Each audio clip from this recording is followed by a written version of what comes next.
Hello students, कक्षा 12 भूगोल विषय की ऑनलाइन क्लासेज में आपका स्वागत है। पिछले वीडियो में हम प्राथमिक व्यवसाय से संबंधित बातों की चर्चा कर रहे थे, जिसमें हमने आखेट, पशुचारण एवं कृषि का विस्तार से अध्ययन किया। पिछली हमारी वीडियो कृषि से संबंधित थी, जिसमें फलोत्पादन कृषि का हमने वर्णन किया। इस कृषि के अंतर्गत मुख्यतः फल एवं सब्जियों का उत्पादन किया जाता है, इसलिए इसे फलोद्यान कृषि नाम दिया गया। कृषि के बाद प्राथमिक व्यवसायों की यदि हम चर्चा करें तो उसमें खनन को भी शामिल किया जाता है। खनन अर्थात खनिजों को बाहर निकालने की प्रक्रिया। जब जमीन से खोदकर खनिजों को बाहर निकाला जाता है तो उस प्रक्रिया को ही खनन कहा जाता है। लेकिन सवाल सबसे पहले ये उठता है कि आखिर खनिज कहते किसे? तो जरा इस बात की हम चर्चा करें कि जमीन से खोदकर निकाले गए वे समस्त पदार्थ जिनकी अपनी निश्चित आंतरिक संरचना होती है, खनिज कहलाते हैं। जमीन से खोदकर निकाले गए वे समस्त पदार्थ जिनकी निश्चित आंतरिक संरचना होती है, उन्हें खनिज कहा जाता है। और इन खनिजों को बाहर निकालने की प्रक्रिया अर्थात जमीन से खुदाई करके खनिजों को बाहर निकालना ही खनन कहलाता है। खनिजों की खोज मानव विकास के इतिहास में विभिन्न अवस्थाओं में देखी जा सकती है।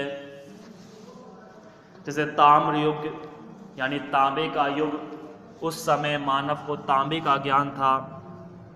कांस्य युग, कांसे का ज्ञान हुआ। और लोह युग, लोहे का इस्तेमाल किया जाने लगा, लोहे को मानव अपनाने लगा।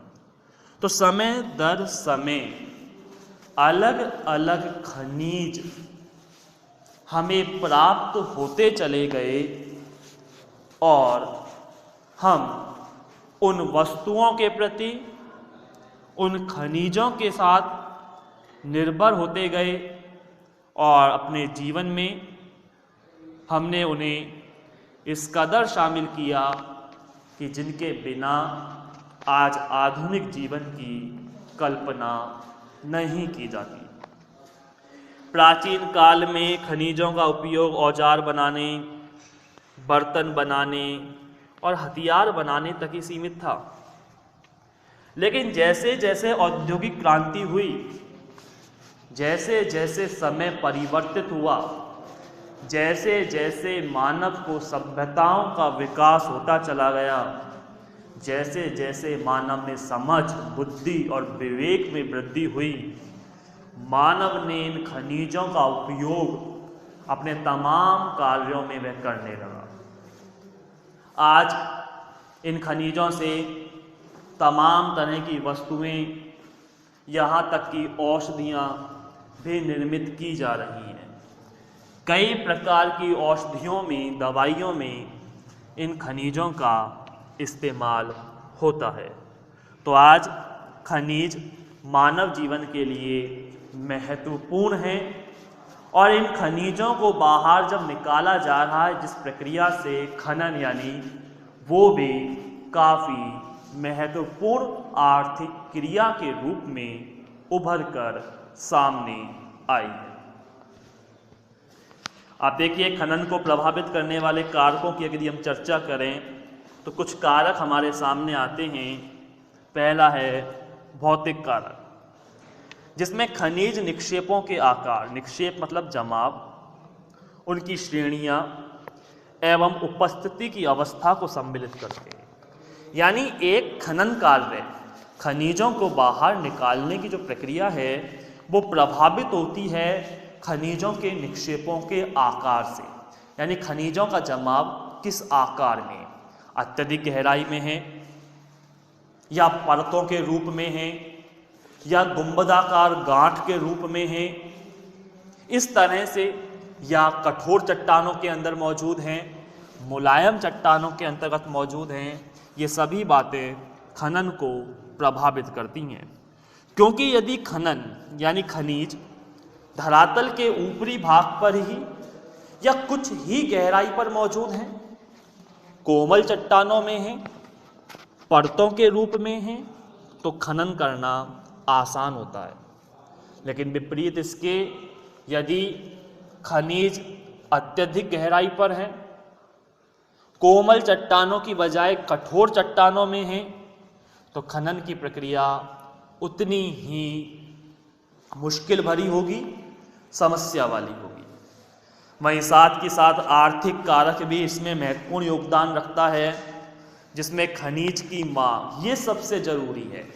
बाजार का एक नियम है, उत्पादन तभी अधिक होगा जब मांग उसकी अधिक होगी।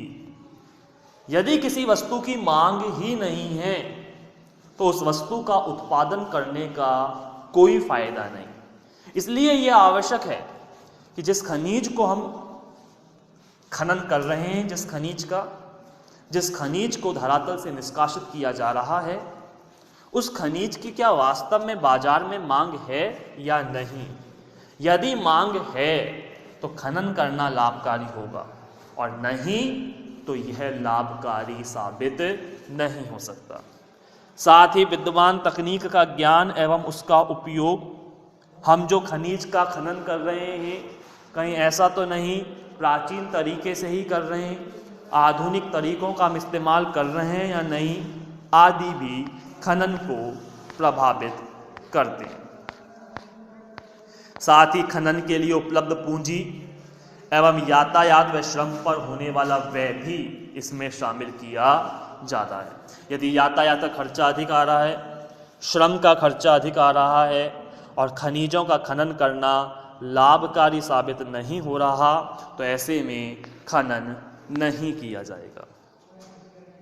आप जरा देख सकते हैं ऊपर दर्शाए गए इस चित्र के अंतर्गत किस तरह मैक्सिको की खाड़ी में से तेल का खनन किया जा रहा है।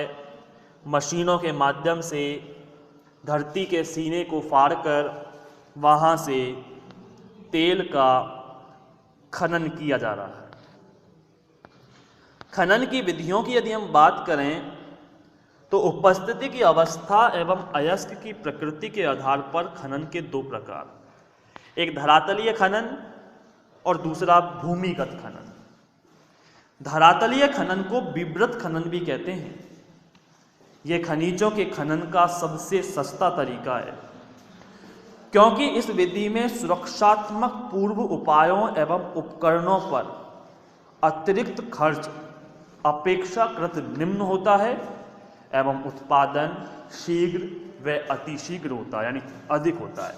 यानी वे खनिज जो धरातल की ऊपरी परत में ही पाए जा रहे हैं, ऐसे में हल्की सी इसकी गहराई करके, खुदाई करके खनिजों को प्राप्त कर लिया जाता है। सुरक्षात्मक उपकरणों की इसमें कोई आवश्यकता नहीं होती। ज़्यादा किसी मेहनत की आवश्यकता नहीं पड़ती इसमें, तो लागत अधिक नहीं आती। लेकिन जब अयस्क धरातल के नीचे गहराई में हो तब भूमिगत या कूप की खनन का प्रयोग कहते हैं। कूप की खनन यानी कुएं की तरह इसका खनन किया जाता है। इस विधि में लंबवत कूपक गहराई पर स्थित हैं, जहां से भूमिगत गैलरियां खनिजों तक पहुंचने के लिए फैली हुई हैं। इन मार्गों से होकर खनिजों का निष्कर्षण एवं परिवहन धरातल तक किया जाता है। खदान में कार्य करने वाले श्रमिकों तथा निकाले जाने वाले खनिजों के सुरक्षित और प्रभावी आवागमन हेतु विशेष प्रकार की लिफ्ट भेदक, माल ढोने की गाड़ियां तथा वायु संचार प्रणाली की आवश्यकता होती है। बड़ा ही जोखिम भरा ये कार्य, आप इसको इस तरीके से देख सकते हैं कि जैसे ये ऊपर का धरातल है, यहां से कूप की खनन किया गया है, गहराई तक खोदा गया है ये। उसके बाद आप देखें यहां से मानव नीचे उतरता है और फिर इस हिस्से की खुदाई की जा रही है और यहां से खनन को यानी अयस्क को ऊपर पहुंचाया जा रहा है। इसमें सबसे बड़ी समस्या ये है खदान के ढहने का, यदि ऊपर का हिस्सा कभी ढह जाता है तो नीचे खनिज का खनन करने वाले श्रमिक मर जाते हैं। तो ऐसे में ये खनन करना काफ़ी नुकसानदायक है। इस खनन में जोखिम क्या है? यह तरीका जोखिम भरा है क्योंकि जहरीली गैसें, आग एवं बाढ़ के कारण कई बार दुर्घटना होने का भय रहता है। और ना सिर्फ भय, अपितु ऐसी घटनाएं हो चुकी हैं कि यहां मान लीजिए कोयले का खनन किया जा रहा है, एक छोटी सी मामूली सी गलती, एक चिंगारी पूरे के पूरे कोयले की खान में लग गई और यहाँ मौजूद जो भी श्रमिक है वो सब जलकर तबाह हो गए। या बारिश आ गई, बाढ़ की उत्पत्ति हो गई, तेज गति से बारिश आई, पानी इसमें से प्रवाहित होकर यहाँ शामिल हो जाएगा, जिससे खान बहने का खतरा रहता है। विकसित अर्थव्यवस्था वाले देश उत्पादन की खनन, प्रसंस्करण एवं शोध कार्य से पीछे हट रहे हैं क्योंकि इसमें श्रमिकों की लागत अधिक आती है, जबकि विकासशील देश अपने विशाल श्रमिक शक्ति के बल पर अपने देशवासियों के ऊंचे रहन सहन को बनाए रखने के लिए खनन कार्य को महत्व दे रहे हैं। अफ्रीका के कई देश, दक्षिण अमेरिका एवं एशिया में आय के साधनों का 50% तक खनन कार्य से ही प्राप्त होता है। यानी खनन कार्य अपने आप में एक बहुत बड़े पैमाने पर किया जाने वाला कार्य है, जिसमें हर पल श्रमिकों की जान को खतरा बना रहता है, लेकिन फिर भी भारी मात्रा में श्रमिक इस कार्य में संलग्न है। तो हमने प्राथमिक व्यवसाय का एक चौथा प्रकार भी आज हमने देखा, जो था खनन। यहां इसी के साथ इस अध्याय की समाप्ति होती है। शेष चर्चाएं हम आगामी वीडियो में करेंगे, लेकिन तब तक के लिए धन्यवाद।